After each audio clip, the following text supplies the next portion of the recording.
આગળ સમાચારો તરફ નજર કરીએ તો આણંદ જિલ્લામાં આજે પલ્સ પોલિયો રસીકરણ અભિયાનનો વ્યાપક પ્રારંભ કરવામાં આવ્યો।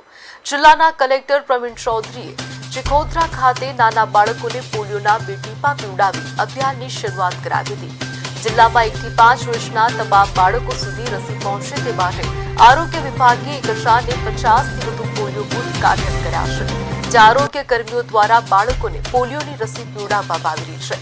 કલેક્ટર પ્રવીણ ચૌધરીએ જણાવ્યું હતું કે પોલિયો જેવી ગંભીર બીમારી સામે રક્ષણ મેળવવાનો એકમાત્ર અસરકારક ઉપાય રસીકરણ છે। તેમણે તમામ વાલીઓને પોતાના તેમજ આસપાસના 1 થી 5 વર્ષના દરેક બાળકને પોલિયોના 2 ટીપા અવશ્ય પીવડાવવાની અપીલ કરી છે, જેથી કોઈપણ બાળક આ ગંભીર રોગનો ભોગ ન બને। વલ્લભ વિદ્યાનગર પ્રાથમિક આરોગ્ય કેન્દ્ર ખાતે પણ પોલિયો અભિયાનને સારો પ્રતિસાદ મળ્યો હતો।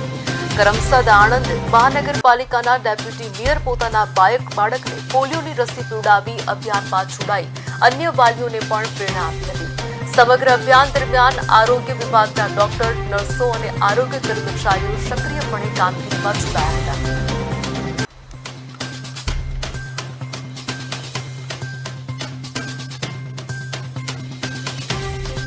ભારત પોલિયો મુક્ત બન્યું છે, પરંતુ આ સ્તરને બનાવવા રાખવા માટે ખૂબ ઇમ્પોર્ટન્ટ છે કે દરેક વર્ષે જ્યારે રસીકરણની ડ્રાઈવ આવે છે ત્યારે પોલિયોના 2 ટીપા અવશ્ય પીવડાવવા જોઈએ।